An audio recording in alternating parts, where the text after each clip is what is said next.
Hi everyone, welcome back to EV Tutorials. Today we are going to study statistics. ठीक है, आज हम लोग क्या पढ़ेंगे? स्टैटिस्टिक्स पढ़ेंगे. सबसे पहले स्टैटिस्टिक्स होता क्या है? ठीक है, देखिए स्टैटिस्टिक्स को कुछ बुक्स में इस नाम से भी है, हाँ, मेजर्स ऑफ सेंट्रल टेंडेंसी, ये चैप्टर का नाम है कुछ बुक्स में. लाइक ICSE बुक जो है, स्टैंडर्ड 10 ICSE बुक, उसमें इसी चैप्टर को इस नाम से भी लिखा हुआ है. तो आपको पता होना चाहिए कि स्टैटिस्टिक्स हो या मेजर्स ऑफ सेंट्रल टेंडेंसी, एक ही चीज़ हो रही है. ठीक है, अब देखिए स्टैटिस्टिक्स होता क्या है, आई विल एक्सप्लेन. अभी मान लीजिए आपके सामने न्यूमेरिकल डेटा दिया जा रहा है, न्यूमेरिकल इन्फॉर्मेशन आपके सामने है. न्यूमेरिकल इन्फॉर्मेशन मतलब नंबर्स में आप कुछ देख रहे हो और वो देखकर आप कुछ इन्फॉर्मेशन कंक्लूड कर पाते हो, आप कुछ इन्फॉर्मेशन गेन कर पाते हो उस न्यूमेरिकल इन्फॉर्मेशन को देखकर. समझ में आ रहा है? नंबर्स को देखकर आप कुछ डिसाइड कर पा रहे हो, कुछ कंक्लूड कर पा रहे हो information. That is called statistics. ठीक है, अब ये बात को मैं आपको सिनेरियो के थ्रू समझाती हूँ. जैसे मान लीजिए दो फैक्ट्री है, हाँ, दो फैक्ट्री है, factory A and factory B. आपको ये जानना है कि कौन सी फैक्ट्री अपने वर्कर्स को ज़्यादा पेमेंट देती है, मतलब कौन सी फैक्ट्री ज़्यादा सैलरी प्रोवाइड करती है. ठीक है, फैक्ट्री ए ज़्यादा सैलरी देती है या फैक्ट्री बी. ठीक है, तो आप अगर इंडिविजुअली एक एक वर्कर के पास जाकर उनको सैलरी पूछोगे तो that will be a tedious task, क्योंकि अब फैक्ट्री ए में डिफरेंट वर्कर्स है, किसी का ज़्यादा सैलरी है, किसी का कम सैलरी है ना. That depends on the situation. उसी तरह फैक्ट्री बी में किसी का ज़्यादा सैलरी होगा, किसी का कम.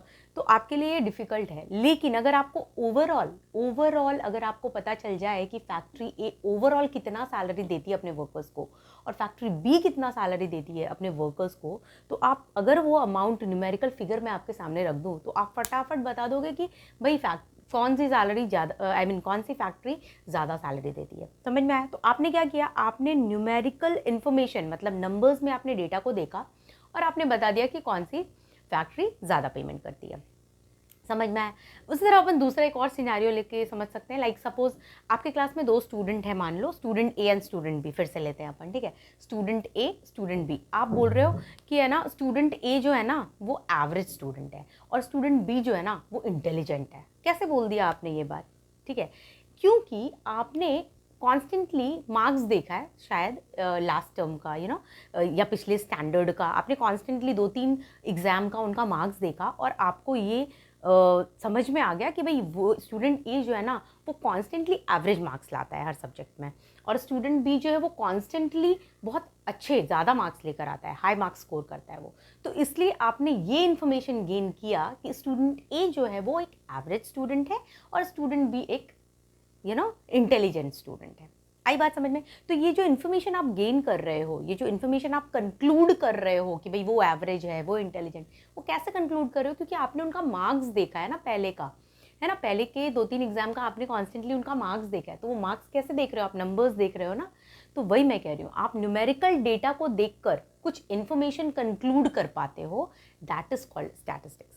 अब ये जो आप इन्फॉर्मेशन कंक्लूड करते हो, ये इन्फॉर्मेशन कंक्लूड करने का देयर आर 3 वेज. समझा बात आपने? जो इन्फॉर्मेशन आप कंक्लूड कर रहे हो ना कि कौन सा स्टूडेंट एवरेज है, कौन सा स्टूडेंट हाई स्कोरर है, या फिर फैक्ट्री की बात करें तो कौन सा फैक्ट्री ज़्यादा पेमेंट करता है, कौन सा कम, ये जो चीज़ें आप कंक्लूड कर रहे हो अपने से, वो कैसे कर रहे हो? आप न्यूमेरिकल डेटा देख के कर रहे हो. तो वो जो इन्फॉर्मेशन आप कंक्लूड कर रहे हो उसको करने का देयर आर 3 वेज. 3 तरीका है वो इन्फॉर्मेशन कंक्लूड करने का. वो है मीन, मीडियन और मोड. ठीक है, तो 1 बाय 1 हमें सब सीखना है. सबसे पहले हम मीन की बात करेंगे. ठीक है, मीन कैसे निकालते हैं. अब ये जो मीन है ना, मीन निकालने का भी there are 3 ways again. Mean find out करने के लिए आपको 3 मेथड्स है. Direct method, assumed mean method और shortcut method. Assumed mean method and shortcut method दोनों एक ही चीज़ है. कुछ बुक्स में एज्यूम्ड मीन मेथड लिखा हुआ है और कुछ में shortcut method. Mostly shortcut method used है 10th ICSE concise mathematics Selina publishers के बुक में. ठीक है, और assumed mean method mostly like CBSE NCERT RS Agarwal, वो सारे बुक्स में एज्यूम्ड मीन मेथड लिखा हुआ है. तो ये दोनों चीज़ पर एक ही है. एज्यूम्ड मीन मेथड हो या शॉर्टकट मेथड हो, एक ही बात है वो. ओके, चलिए, तो अलग अलग बुक्स में अलग अलग लिखा है इसलिए मैंने ये दोनों ही टर्म यूज़ किया है.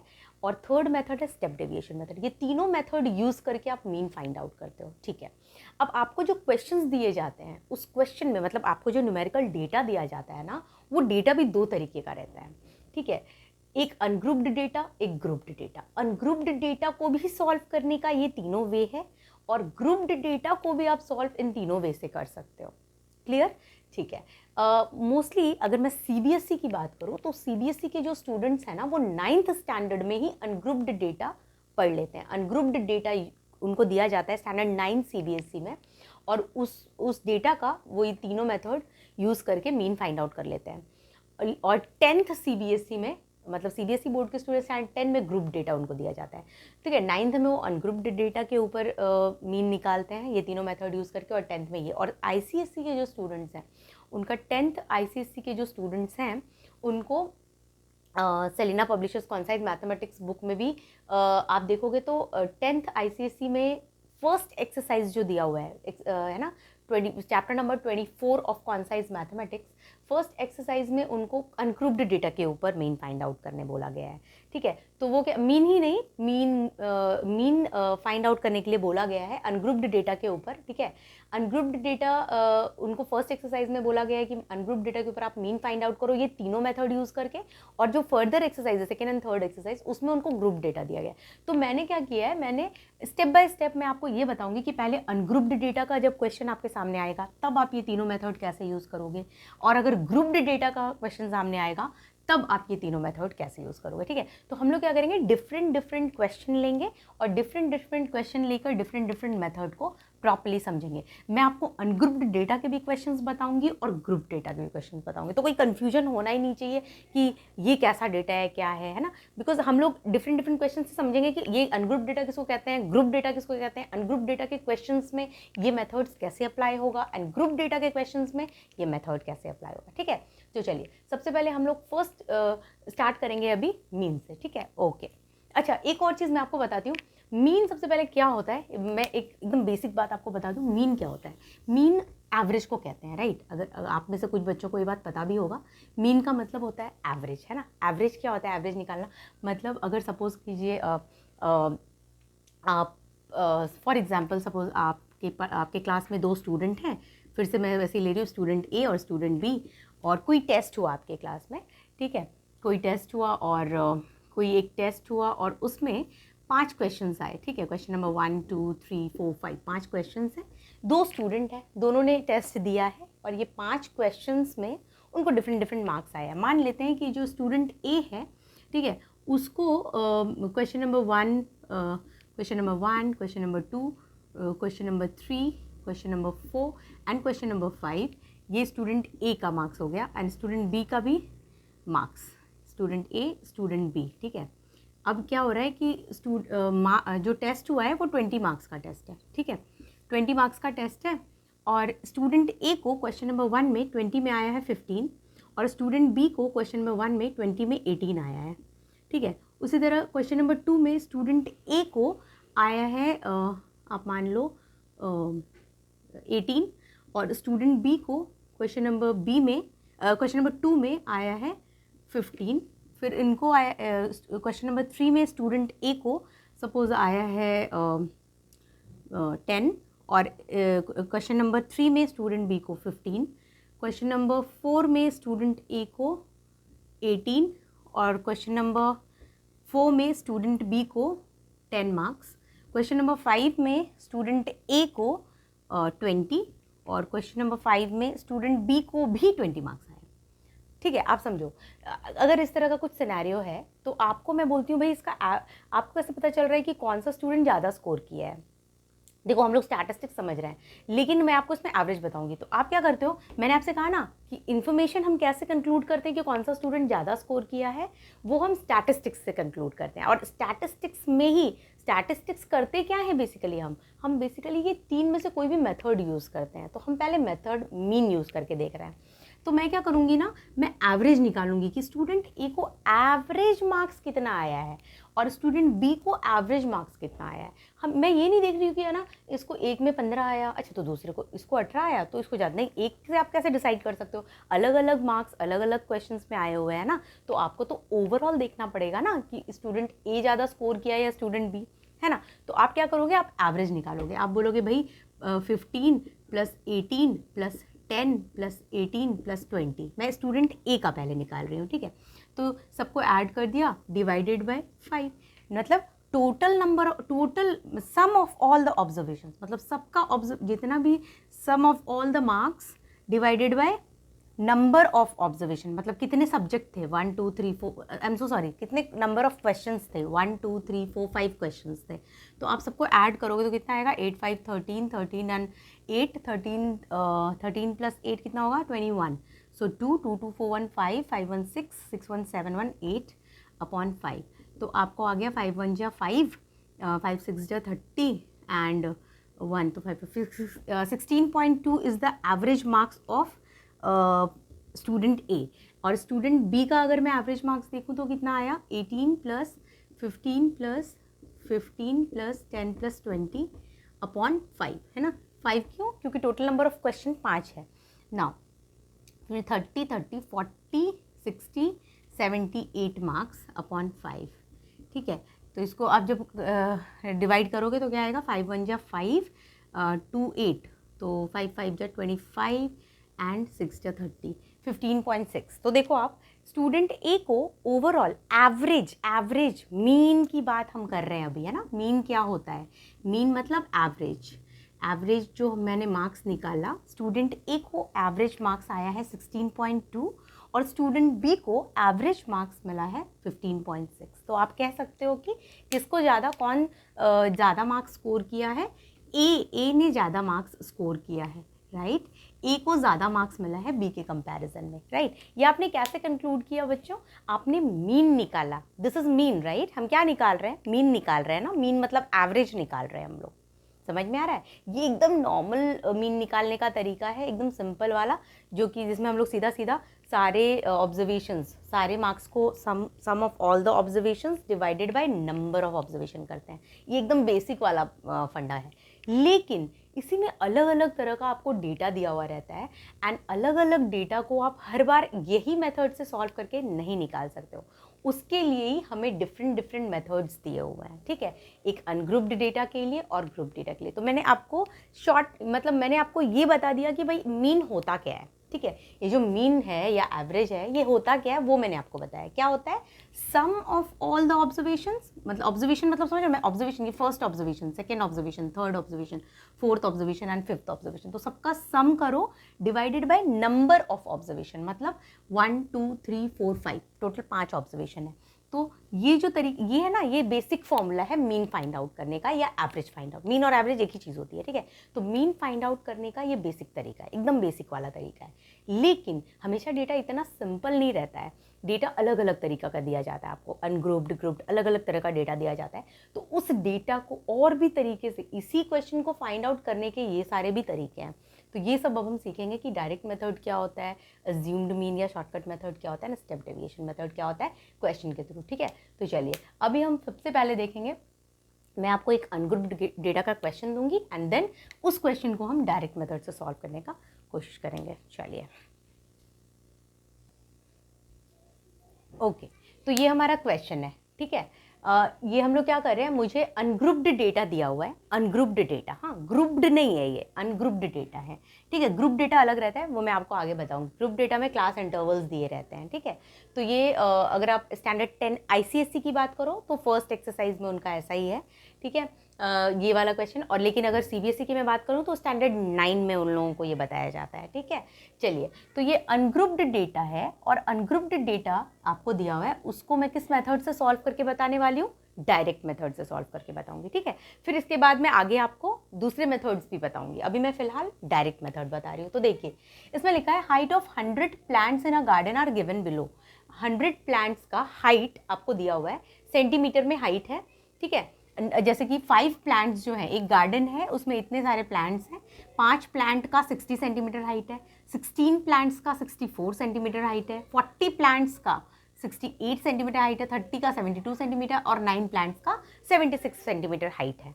ये एक गार्डन की स्टोरी दी हुई है, मतलब एक गार्डन में ऐसा ऐसा है। अब आपको निकालना है मीन हाइट पर प्लांट, मतलब आपको क्या निकालना है, मीन निकालना है, राइट। मीन निकालना है और किस मेथड से मैं निकाल के बताऊंगी अभी आपको, डायरेक्ट मेथड से। तो सबसे पहले आपको क्या करना है, टेबल बनाना है। टेबल कैसे, यहाँ पर तो 2 ही कॉलम दी हुई है, यहाँ एक्चुअली 2 रो है पर हम लोग उसको कॉलम्स में बना, तो हम लोग 3 कॉलम्स बनाते हैं। फर्स्ट कॉलम में ये जो हाइट है ना, ये हाइट लिखते हैं हम लोग, उसको हम लोग एक्स आई लेंगे, एक्स वेरिएबल। हाँ, आप अपने मन से कुछ भी ले सकते हो, ऐसे नहीं कि एक्स ही लेना है, बट एक्स आई, एक्स हमने लिया, x variable. Second number of plants, number of plants जो है ना, मतलब कि 5 प्लांट का 60 सेंटीमीटर हाइट है, 16 प्लांट्स का 64 सेंटीमीटर हाइट है, तो ये एक्चुअली में फ्रीक्वेंसी हो गया, समझ में आया? ये फ्रीक्वेंसी हो गया कि भाई 60 सेंटीमीटर हाइट कितने प्लांट्स का है, 5 प्लांट का है, तो ये फ्रीक्वेंसी हुआ। F stands for frequency. तो 5 प्लांट का इतना हाइट, 16 प्लांट्स का इतना हाइट, तो ये सेकेंड हमने कॉलम बनाया। अब थर्ड कॉलम में आप क्या करोगे? थर्ड कॉलम में आप एफ आई इंटू एक्स आई करते हो, एफ आई इंटू एक्स आई। आई बात समझ में? ये दोनों को मल्टीप्लाई करते हो आप। हम लोग कौन सा मेथड यूज़ कर रहे हैं बच्चों? डायरेक्ट मेथड यूज़ कर रहे हैं। डायरेक्ट मेथड में अनग्रुप्ड डेटा में कैसे सॉल्व करना है वो मैं आपको बता रही हूँ। एक्स आई ये रहा, एफ आई आपको दिया हुआ है, आपको थर्ड कॉलम बनाना है एफ आई इंटू एक्स आई का। अब देखिए, एफ आई इंटू एक्स आई मतलब क्या? इन दोनों को मल्टीप्लाई करना है, तो कीजिए मल्टीप्लाई। 60 इंटू 5 क्या होगा? 6 5 जो 30 है ना, 300। 64 इंटू 16 करेक्ट, कीजिए 64 इंटू 16, 16 4 जो 64, कैरी 6, 16 6 जा 96 एंड 6 यानी कि 102, सही है ना?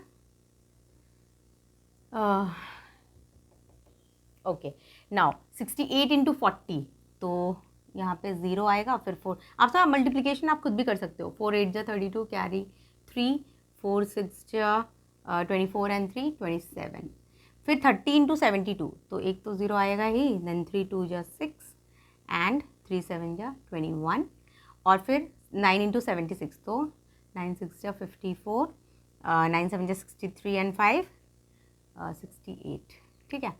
अब यहाँ पर देखो आप, सिग्मा एफ आई निकालना है आपको। सिग्मा एफ आई मतलब सम, सिग्मा का मतलब ये जो सिंबल है ना, इसको सिग्मा कहते हैं, इसको सम भी बोलते हैं हम लोग, सम ऑफ ऑल द फ्रिक्वेंसीज। तो ऐड कीजिए, 6 5 11, 11 एंड 9 20, कैरी 2, 3 2 5, 5 4 9 1 10, 100, यानी टोटल नंबर ऑफ प्लांट्स कितना है?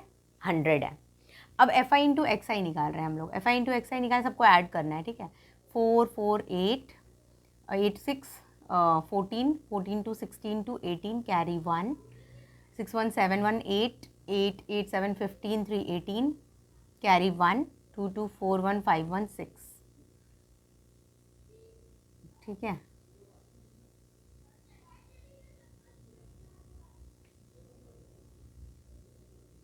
ये रहा, मतलब कि आपको 6888 ये आपको मिला sigma F I into X I. अब मीन फाइंड आउट करना है ना। मीन कैसे हम लोग फाइंड आउट करें? डायरेक्ट मेथड से। तो चलिए मीन निकालते हैं अब हम लोग। मीन हम लोग एक्स बार ऐसे भी डिनोट करेंगे। ये जो एक्स हमने अगर यहाँ वेरिएबल एक्स लिया ना, तो आप एक्स का ऊपर बार, इसको भी मीन आप लोग सिम्बॉलिकली ऐसे भी लिख सकते हो, ठीक है। X bar is mean, okay. अब इसका फॉर्मूला होता है सिग्मा मतलब सम ऑफ ऑल, है ना, सबका सम करना। सिग्मा ये वाला एफ आई इंटू एक्स आई, ठीक है, अपॉन सिग्मा एफ आई, ये वाला सिग्मा एफ आई, ठीक है, सिग्मा एफ आई। चलिए sigma F I into X I कितना है? 6888, 6888 अपॉन सिग्मा एफ आई कितना है? 100, ठीक है। तो आपको क्या मिला? 68.88, है ना। क्या निकाल रहे थे हम लोग? हाइट निकाल रहे थे ना। तो किस में है वो हाइट? सेंटीमीटर में। सो यूनिट आप लास्ट में लिखोगे आंसर में, ठीक है। तो ये हमारा हाइट हो गया। एक्स है ना, एक्स उसका ही यूनिट आता है, कुछ ज़्यादा सोचने की ज़रूरत नहीं है। तो उसकी यूनिट हमने सेंटीमीटर लिख दी। क्वेश्चन में वही पूछा था कि मीन हाइट पर प्लांट का क्या है, तो मैंने ये आंसर निकाला। So this is the formula sigma F I x I upon sigma F आई। ये फॉर्मूला हमने यूज़ किया अभी। ये फॉर्मूला कब यूज़ करना है? डायरेक्ट मेथड में यूज़ करना है। समझ में आया? हम अभी लेकिन हम क्वेश्चन कौन सा कर रहे हैं? अनग्रुप्ड डेटा का। जब मैं ग्रुप डेटा आपको समझाऊंगी ना, उसमें भी हम ऐसे ही फॉर्मूला यूज़ करेंगे, बट थोड़ा सॉल्व करने का तरीका अलग होगा। पहले मैं आपको अनग्रुप्ड डेटा को लेकर क्वेश्चन के थ्रू तीनों मेथड एक्सप्लेन करने वाली हूँ। फर्स्ट मेथड मैंने एक्सप्लेन कर दिया, राइट। डायरेक्ट मेथड यूज़ करके आप इस तरह से मीन फाइंड आउट कर सकते हो। अब इसके आगे मैं बताऊंगी कि सेकेंड मेथड जो कि है एज्यूम्ड मीन मेथड यूज़ करके आप मीन कैसे फाइंड आउट करोगे। तो चलो ये आप या तो नोट कर लो, पॉज कर लो, वीडियो नोट कर लो या स्क्रीनशॉट ले लो। अब इसके बाद मैं आपको सेकेंड मेथड सिखाने वाली हूँ, मीन फाइंड आउट करने के लिए, अनग्रुप्ड डेटा में मीन फाइंड आउट करने के लिए सेकेंड मेथड सीखेंगे। ओके, तो अब हम लोग क्या करेंगे, फिर से मेरे पास अनग्रुप्ड डेटा ही दिया हुआ है और अब हम लोग सेकेंड मेथड यूज करेंगे, है ना। प्रीवियस क्वेश्चन में अनग्रुप्ड डेटा दिया हुआ था और हमने डायरेक्ट मेथड यूज करके मीन निकाला। अब फिर से अनग्रुप्ड डेटा दिया हुआ है और इस बार हम लोग एज्यूम्ड मीन मेथड यूज करके मीन फाइंड आउट करेंगे, ठीक है। एज्यूम्ड मीन मेथड बोलो या फिर शॉर्टकट मेथड बोलो। ये क्वेश्चन मैंने concise mathematics standard 10 ICSE Selina publishers के बुक से कौन सा एक्सरसाइज 24A का क्वेश्चन नंबर आई थिंक 15 है ना, क्वेश्चन नंबर 15 मैंने लिया हुआ है, ठीक है। तो जस्ट मैंने आपको बताया, अगर आप ICSE के स्टूडेंट हो 10th ICSE के, तो आप अपने बुक में देख सकते हो एक्सरसाइज 24A क्वेश्चन नंबर 15, ठीक है, वो ये क्वेश्चन है, ठीक है। देखिए, तो यहाँ पे क्या करना है, मीन निकालना है। Find the mean correct to one place of decimal. One place of decimal मैं लास्ट में बताऊंगी क्या है, by using shortcut method. Shortcut method मतलब मैंने आपको बताया ना, assumed mean method. Shortcut method mostly ICSE की बुक में ही है, CBSE वाले लोग इसको एज्यूम्ड मीन मेथड ही बोलते हैं, मतलब NCERT RS अग्रवाल ये सब बुक्स में एज्यूम्ड मीन मेथड है, ठीक है। चलिए क्या करना है, सोल्यूशन में हम लोग को टेबल्स बनाना है फिर से, ठीक है। आप क्या करते हो, पहला x दिया हुआ है आपको क्वेश्चन में, तो आपने x का एक कॉलम बनाया, ठीक है। फिर f है, फ्रीक्वेंसी दिया हुआ है, आपने फ्रीक्वेंसी का दूसरा कॉलम बनाया। उसके बाद आपको क्या करना है, अब समझो क्या किया मैंने। सबसे पहले ये क्वेश्चन है, ये सोल्यूशन स्टार्ट हुआ, मैंने ये x उठाकर फर्स्ट कॉलम में डाला, f को सेकंड कॉलम में डाला। इसके बाद ये जो x है ना, उसके बीच का कोई भी एक नंबर को मैं कैपिटल A मान लूंगी। कैपिटल A को एज्यूम्ड मीन कहते हैं, ठीक है। मेथड कौन सा हम लोग यूज कर रहे हैं, एज्यूम्ड मीन मेथड। तो हम लोग है ना एज्यूम कर ले रहे हैं कि एज्यूम करो कि मीन 45 है। Assume, that is not mean, we are assuming it. तो ये मेथड में यही तरीका यूज करना है। x जो है ना पहला वाला, उसमें से आप बीच का कोई एक नंबर को A मान लेते हो। देखो यहाँ पे टोटल कितने नंबर्स हैं, 1 2 3 4 5 6 7 है, ऑड नंबर्स है ना, तो 7 है, तो 7 में से सबसे बीच वाला कौन सा होगा, 3 हटा दो, बीच में फोर्थ वाला नंबर मिडिल नंबर हो गया ना, तो उसको मैंने A मान लिया। लेकिन इन केस मान लीजिए कि किसी क्वेश्चन में 7 नहीं है, 8 है, इवन नंबर्स ऑफ डेटा दिया है, तब आप बीच वाला किसको मानोगे। आप समझ रहे हो मैं क्या बोल रही हूँ, ऑड नंबर्स ऑफ, यहाँ पे ऑड नंबर है ना, 1 2 3 4 5 6 7 7, तो आपने 3 हटा के बीच वाला फोर्थ वाला ले लिया। लेकिन अगर इवन नंबर्स रहेगा ना, तो सपोज 8 है, तो आप फोर्थ या फिफ्थ दोनों में से कोई भी ले सकते हो, आपको आंसर्स बिल्कुल परफेक्ट मिलेगा, कोई टेंशन की बात नहीं है। Did you get my point.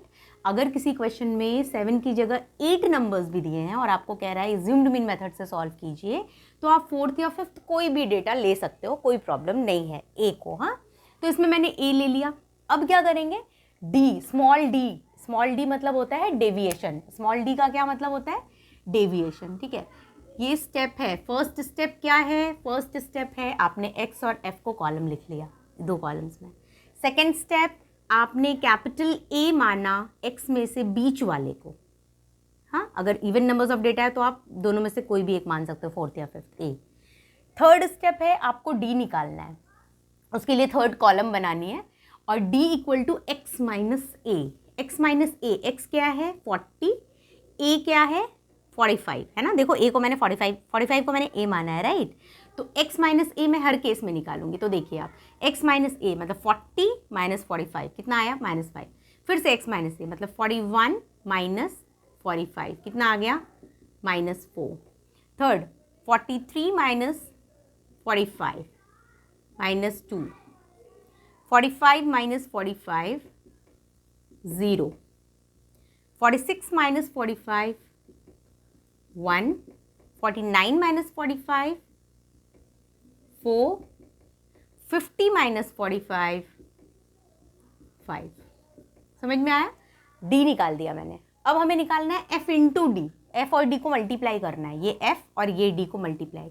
14 into -5 -70, 28 into -4 minus तो आएगा ही, 4 8 जा 32 कैरी 3, 4 2 जा 8 3 11, -2 इंटू 38 है ना, -2 इंटू 38 कितना होगा, माइनस तो आएगा ही, 2 8 जा 16 कैरी 1, 2 3 जा 6 1 7, फिर 50 into 0 0, 40 into 1 40, 20 into 4 80 and 10 into 5 50। आया समझ में? f इंटू डी में मैंने क्या किया, f को और d को मल्टीप्लाई करते चली गई मैं। अब है ना यहाँ पे सिग्मा f निकालिए और सिग्मा fd निकालिए। क्यों? क्योंकि मुझे इसको फॉर्मूला में यूज़ करना है। एज्यूम्ड मीन मेथड में या शॉर्टकट मेथड में ये फॉर्मूला होता है। मैंने आपको डायरेक्ट मेथड का फॉर्मूला बताया इसके पहले वाले क्वेश्चन में। एज्यूम्ड मीन मेथड में क्या फॉर्मूला है, mean equal to capital A मतलब ये वाला एज्यूम्ड मीन जो हमने माना है वो, plus sigma F D upon sigma F. Sigma का मतलब मैंने कहा सम ऑफ, है ना, सबका सम। तो एफ डी पूरे सबका सम कीजिए। चलिए देखिए यहाँ पे ये माइनस में है, ये प्लस में है ना, तो कैलकुलेशन थोड़ा करना होगा। तो देखिए पहले यहाँ पे है ना 80 50 कितना होगा, 13 + 4 70, तो 170, और ये माइनस वाला एक साथ कर लेते हैं। तो 6 2 8 7 1 8 8 7 15 कैरी 1 1 1 2, 170 माइनस 258 कितना होता है बच्चों, 170 माइनस 258 निकालिए। बड़ा नंबर तो ये है ना, तो 258 माइनस 170 कर दो, 258 170 8 15 माइनस 7 इज 8 88 आया, राइट। तो माइनस 88 बिगर नंबर का साइन, बिगर नंबर क्या है 258 है, minus 88 is my answer for sigma F D. And sigma F भी निकाल लेते हैं। 8 4 12 12 8 20 20 कैरी 2 2 2 4 1 5 5 4 9 9 5 14 3 17 2 19 और 120, तो मेरे को मिला 200। छोटा पड़ रहा है जगह, सिग्मा एफ इक्वल टू 200 आया मुझे, ठीक है। ओके, सिग्मा एफ कितना आ गया 200 और सिग्मा एफ डी कितना आ गया -88।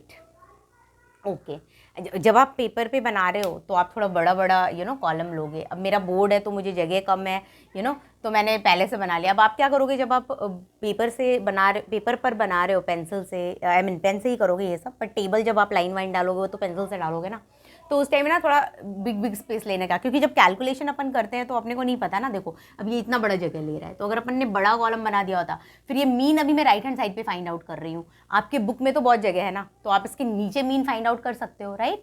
अब मैं नीचे नहीं कर सकती, मैं राइट हैंड साइड पे कर रही हूँ, लेकिन आपके बुक्स में आप इतना टेबल इतने पे बनाओ और फिर नीचे कैलकुलेशन करो। समझ में आया, इसके टेबल के नीचे तो कोई प्रॉब्लम नहीं है। तो वही, तो आपको यहाँ पे थोड़ा बड़ा बड़ा स्पेस लेना है ताकि वो नीट एंड क्लीन नजर आए, ठीक है। तो सिग्मा एफ आ गया, सिग्मा एफ डी आ गया। अब मैं इस फॉर्मूला में अप्लाई करूंगी यहाँ पर। कैपिटल ए कितना है मेरा 45 प्लस सिग्मा एफ डी कितना आया मेरे को, sum of F D -88 upon sigma F कितना आया 200।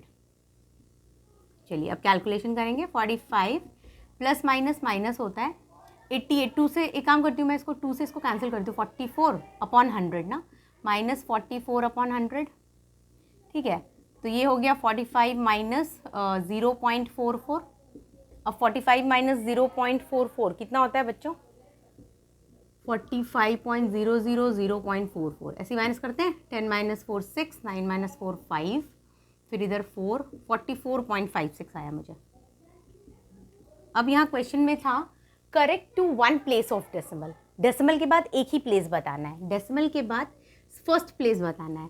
तो फर्स्ट प्लेस बताने के लिए अगर आपने जूनियर क्लास में, अभी तो आप लोग 10th में हो 9th में हो, है ना, तो आपको ये समझ, इतना तो आपको आ रहा होगा। जूनियर क्लास में आपने ये सीखा था 1 प्लेस में आप क्या करते हो, फर्स्ट प्लेस की बात ये कर रहा है ना, 1 प्लेस मतलब फर्स्ट प्लेस, तो आप सेकंड प्लेस का डिजिट देखते हो, उसके जस्ट बाजू वाला, उसके जस्ट बाद वाला, क्या वो 5 से बड़ा है, 5 है या 5 से छोटा। अगर वो 5 से बड़ा है या 5 है तो फर्स्ट प्लेस को आप 1 बढ़ा देते हो।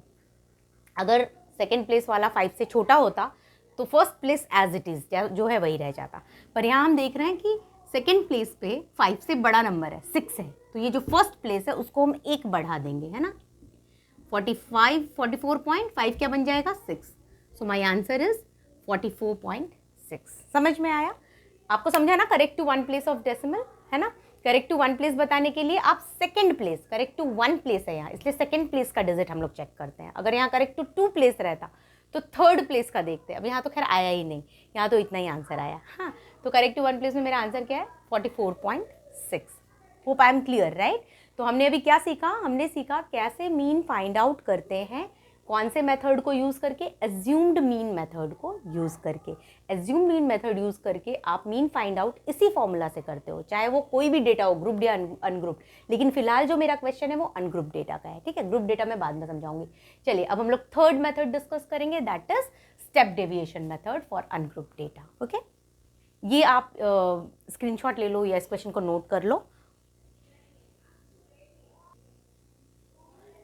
ओके, तो अब हमारा third question step deviation method use करके, ठीक है। फिर से मुझे अनग्रुप्ड डेटा दिया हुआ है और स्टेप डेविएशन मेथड यूज करके मुझे क्या निकालना है? मीन निकालना है ना। Find the mean of the following frequency distribution using which method? Step deviation method, ठीक है। देखो, अगर आपके क्वेश्चन में ना स्पेसिफाई नहीं किया हुआ है कि कौन सा मेथड यूज़ करना है, तब तो वो आपकी चॉइस है, आप किसी भी मेथड को यूज़ करके सॉल्व कर सकते हो। बट अगर स्पेसिफिकली उन्होंने लिख दिया कि यही मेथड यूज़ करना है, ठीक है, तो फिर वो मेथड आपको यूज़ करना होगा, या तो डायरेक्ट मेथड या एज्यूम्ड मीन मेथड या फिर स्टेप डेविएशन मेथड। तो चूंकि सिलेबस में सब है तो मुझे सारे मेथड्स पढ़ना है, ठीक है। सो द थर्ड मेथड मैं बता रही हूँ, स्टेप डेविएशन मेथड। क्या करेंगे इसके लिए? देखिए, ये क्वेश्चन है, हाँ। सोल्यूशन में आप सबसे फर्स्ट कॉलम बनाओगे, है ना, प्रीवियस क्वेश्चन की तरह। एक्स का फर्स्ट कॉलम बना, सेकंड कॉलम फ्रीक्वेंसी का बनाया मैंने, राइट। अब क्या है, ध्यान दीजिए, ठीक है। जैसे एज्यूम्ड मीन मेथड में हमने एक्स में से बीच वाले एक नंबर को एज्यूम्ड मीन मान लिया था, उसी तरह से यहाँ पे आप देखो इवन नंबर है, 1 2 3 4 5 6 इवन नंबर्स। मैंने आपको कहा ना प्रीवियस क्वेश्चन में, उसमें 5 या 7 था ना, तो हमने बीच वाला ले लिया था, ऑड नंबर था। 7 था तो हमने फोर्थ वाला एज्यूम्ड मीन मान लिया। लेकिन यहाँ पे इवन नंबर्स है, 1 2 3 4 5 6। तो मैंने आपसे कहा जब इवन नंबर्स है तो आप है ना कोई भी मान सकते हो, फोर्थ या फिफ्थ या थर्ड, इनमें से कोई भी बीच का आप एज्यूम्ड मीन मान सकते हो, कोई प्रॉब्लम नहीं है, आपको आंसर मिलेगा, ठीक है। मैंने इस केस में एज्यूम्ड मीन फोर्थ वाले को माना है, 70, ठीक है। ओके, ये क्वेश्चन भी मैंने कॉन्साइज मैथमेटिक्स स्टैंडर्ड 10 ICSE के बुक से ही लिया है, ठीक है। चलिए, तो अब इसमें क्या है कि ए एज्यूम्ड मीन मैंने मान लिया। अब थर्ड कॉलम आपको डी का फिर से बनाना है। एज्यूम्ड मीन मेथड में भी हमने स्मॉल डी बनाया था, राइट, डेविएशन जिसको हम कहते हैं, स्मॉल डी। डी को क्या कहते हैं? डेविएशन। तो डी इक्वल टू क्या होता है? एक्स माइनस ए। एक्स माइनस ए मतलब 10 माइनस 70, ठीक है। 10 माइनस, आप समझ रहे हो, एक्स इस वाले रो के लिए, ये वाले के लिए x क्या है? 10 माइनस a क्या है? 70। सो 10 माइनस 70। सेकेंड में 30 माइनस 70। थर्ड में 50 minus 70। 50 minus 70 is how much? Minus 20। 70 minus 70 how much? 0। 90 minus 70 20। 110 minus 70 40। Clear? Okay, अब क्या करेंगे? t equal to D upon I निकालना है आपको, ठीक है। अब ये कैसा कैलकुलेशन है, ध्यान दीजिए। ये i है ना, i आपको क्या करना है, ये t मैंने बस एक वेरिएबल लिया है बच्चों, हाँ। यहाँ पे आप कोई भी वेरिएबल ले सकते हो। d अपॉन आई, d तो आपने ऑलरेडी निकाल लिया है ना, ये d है, ये सारी वैल्यूज। और i क्या होगा मैं बताती हूँ। i को मैंने यहाँ बताया है, लार्जेस्ट नंबर विच में divide each value of d in third column.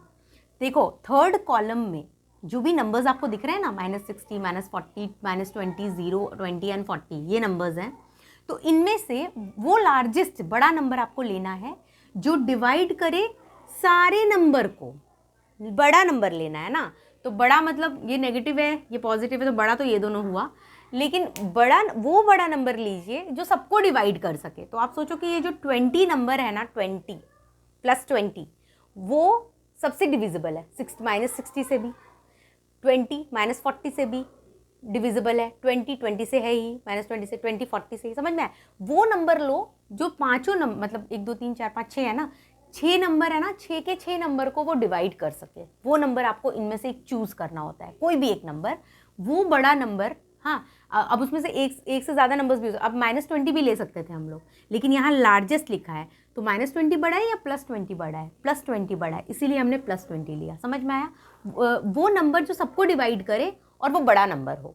तो 20 सबको डिवाइड कर रहा है, लेकिन -20 भी सबको डिवाइड कर रहा है, पर -20 और 20 में से बड़ा कौन है?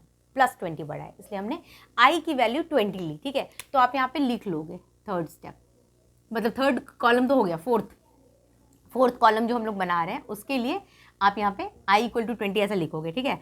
क्यों आप यहाँ पे यहाँ पे ये चीज़ डिफाइन करोगे, i क्या ले रहे हो आप, द लार्जेस्ट नंबर विच में divide each value of d in third column, हो गया। ओके, अब इसके बाद क्या करना है, t equal to D upon I calculation करना है। चलिए करते हैं। t हमने एक वेरिएबल लिया है, मैं फिर से कह रही हूँ t आप कोई भी कुछ भी ले सकते हो, ऐसे नहीं कि t ही लेना है, ठीक है। एक वेरिएबल लिया मैंने, d अपॉन आई, d क्या है -60 अपॉन i कितना लिया है मैंने 20 को, i इसको लिया है हमने, इसको है ना, इसको हमने i लिया है। तो -60 अपॉन 20 क्या होगा, -60 अपॉन 20 क्या होगा, बोलिए बताइए, -3 होगा ना, -60 अपॉन 20। ओके, फिर -40 upon 20 -2, -20 upon 20 -1, 0 upon 20, 0 upon anything 0 होता है, 20 अपॉन 20 1, 40 अपॉन 20 2, डन। सो t की वैल्यू आ गई। नाउ f इंटू टी, मतलब ये f और ये t को मल्टीप्लाई कीजिए, 135 इंटू 3, माइनस तो है तो माइनस तो लेना ही पड़ेगा, 3 5 जो 15 कैरी 1, 3 3 जो 9 1 10 कैरी 1, 3 5 कैरी 1, 3 3 9 1 10 कैरी 1, 3 1 जो 3 1 4, नाउ अगेन माइनस 2 7 जो 14 कैरी 1, 2 8 जो 16 1 17 कैरी 1, 2 1 जो 2 1 3, माइनस प्लस फिर से माइनस, 1 इंटू 240 तो 240 हो गया। Now 0 into this 0, 1 into 124 124, 2 into 151 2 1 जो 2, 2 5 जो 10 कैरी 1, 2 1 जो 2 1 3, यस। अब क्या करोगे आप, ये फॉर्मूला होता है स्टेप डेविएशन मेथड में मीन निकालने का। ए क्या है बच्चों, ए जो हमने अज्यूम्ड मीन यहाँ लिया था ना 70, वो plus sigma F T, sigma F T मतलब सम ऑफ एफ टी, तो सम ऑफ एफ टी आपको चाहिए ना फॉर्मूला में यूज़ करने के लिए, वो प्लस अपॉन सिग्मा एफ, तो सिग्मा एफ यहाँ पे ये भी आपको चाहिए, इंटू आई तो आपने निकाला ही है 20 है ना, तो इसको भी ऐड कीजिए, 7 5 12, 12 3 15, 15 4 19 1 20 कैरी 2, 5 2 7 7 2 9 9 7 16 4 20 28 31 3 3 2 5 2 7 2 9 10 11 1 1 1 0, यस। और सिग्मा एफ टी निकालते हैं। अब सिग्मा एफ टी आप देख रहे हो यहाँ माइनस है यहाँ प्लस है, तो कैलकुलेशन अच्छे से करना पड़ेगा आपको, है ना, बड़ा आपको बनाना है इसका जगह, या फिर आप कैलकुलेशन ऐसे नीचे भी करके दिखा सकते हो। तो सिग्मा एफ टी पहले ना ऐड करो प्लस वाला, 4 2 6 2 एंड 3 1 4, प्लस वाला कर दिया, अब ये माइनस वाला, माइनस 5 4 9 7 4 11 कैरी 1, 2 1 3 3 6 4 10, ठीक है। तो ये कैलकुलेशन करके कितना आया बच्चों, 426 माइनस 1019 करके देखिए, 1019 426, 9 माइनस 6 3, 11 माइनस 2 9, 9 माइनस 4 5, 593, तो माइनस 593 आया मुझे। क्या आया, sigma F T minus 593, sigma F 1110। Okay, तो देखिए अब क्या, ए हमने क्या लिया था 70 लिया था, तो 70 प्लस सिग्मा एफ टी कितना है बच्चों, माइनस 593 अपॉन सिग्मा एफ 1110 और आई कितना है 20, चलिए 0 0 तो ऐसे ही कैंसिल हो जाएगा। अब इसको कैलकुलेशन करें अपन, तो 70 माइनस 593 अपॉन 11 जाएगा क्या, करो आप 70, ये कैलकुलेशन आपको करना होगा, 70 माइनस 593 अपॉन 11, तो 70 माइनस, अब इसको कैलकुलेट करके आप देख लो, 11 5 जो 55 4 3, तो आप इसको 593 से कैलकुलेट करो तो 55 4 3, तो 3 टाइम्स में जाएगा तो 33, तो 0 1 है ना, फिर ये पॉइंट डालोगे तो 9, तो इधर 53 पॉइंट ऐसा कुछ 9 आएगा, फिर इसको माइनस करोगे 70 माइनस 53 पॉइंट, नहीं 53.9 नहीं आएगा, आप इसको कैलकुलेशन कर लो, ठीक है। देखो अभी क्या है, ये वीडियो बस लेंदी होता जा रहा है, अभी 593 अपॉन 111 है यहाँ पे, नॉट 11, राइट बच्चों, डिड यू अंडरस्टैंड। तो आप इसको कैलकुलेशन करोगे, यहाँ पे आपको कैलकुलेशन करना पड़ेगा, ये नहीं आएगा है ना, 111 से 593 को कैलकुलेट करोगे तो आएगा 5 टाइम्स में आएगा 5 5 5 ऐसा कुछ आएगा, है ना। 13 माइनस 5 8, फिर 8 माइनस 5 3। कैलकुलेशन करने की ज़रूरत है क्या, आप भी कर सकते हो ना बच्चों। तो 70 minus you will get something here, और फिर जो आएगा वो यहाँ पे आंसर होगा। समझ में आ रहा है। तो ये कैलकुलेशन करने के बाद ये इंटू 2 भी है, इंटू 2 भी है यहाँ पर, इंटू 2 भी है, ऐसा है। ये चीज़ आपको कैलकुलेट करना है, ये चीज़ 70 माइनस 593 इंटू 2 अपॉन 111। तो ये कैलकुलेशन करके जो भी आपको आंसर मिलता है दैट इज़ द मीन। ठीक है, ये कैलकुलेशन आप कर सकते हो प्रॉपर्ली। मुझे नहीं लगता मल्टीप्लिकेशन, डिवीजन, माइनस, प्लस मुझे आपको सिखाना चाहिए, है ना। फालतू में वीडियो लंबा हो जाएगा। So better to stop here itself. ठीक है, तो स्टेप डेविएशन मेथड यूज़ करने का ये पूरा तरीका है। ठीक है, आप ऐसे कॉलम्स वगैरह बना के, टेबल बना के ये फॉर्मूला से आप सॉल्व करते हो। ठीक है, तो आज हमने क्या सीखा, हमने अनग्रुप्ड डेटा अगर आपको दिया गया है, अनग्रुप्ड डेटा क्या होता है, मैंने आपसे कहा ये इस तरह का। अभी मैं जब ग्रुप डेटा बताऊंगी तो आपको पता चल जाएगा कि अनग्रुप्ड और ग्रुप्ड में कितना फर्क है। ग्रुप्ड में ना ये क्लास इंटरवल्स दिए रहेंगे, ऐसे डायरेक्ट नंबर्स नहीं रहेंगे। ठीक है, वो मैं आपको बताऊंगी। तो अनग्रुप्ड डेटा जब आपको दिया रहेगा तो आप तीनों में से जो भी मेथड आपसे क्वेश्चन में पूछा गया है ना, direct, assumed mean and step deviation, आप तीनों में से जो मेथड पूछा गया वो मेथड से सॉल्व कर सकते हो। मैंने तीनों ही मेथड से आपको डिफरेंट डिफरेंट क्वेश्चन करके दिखा दिया। ठीक है, ओके। अब इसके बाद चूंकि ये वीडियो ऑलरेडी बहुत लॉन्ग हो चुका है, मैं एक और वीडियो फिर से बनाऊंगी, उसमें मैं आपको सिखाऊंगी कि ग्रुप्ड डेटा, है ना, ग्रुप्ड डेटा यूज़ करके फिर हम लोग सब मेथड कैसे यूज़ करेंगे। 3 मेथड्स, है ना। तो वही, तो आप ये तीनों क्वेश्चन, ये क्वेश्चन को भी आप नोट कर लो। ये कैलकुलेशन आप करोगे, इसका आंसर आप खुद से लिखोगे। कमेंट बॉक्स में मुझे इसका आंसर लिख के बताना। ठीक है, चलिए। सो आज मैं यहाँ पे स्टॉप कर रही हूँ। इसके बाद की वीडियो मैं बहुत जल्दी अपलोड कर दूँगी, जिसमें कि मैं आपको ग्रुप्ड डेटा सॉल्व करने बताऊँगी तीनों मेथड से। ठीक है, कैसे मीन फाइंड आउट करते हैं। उसके बाद फिर हमें मीडियन भी सीखना है, मोड भी सीखना है। ओके, चलो, तो आज के लिए बस इतना ही। Thank you so much for watching. Good bye.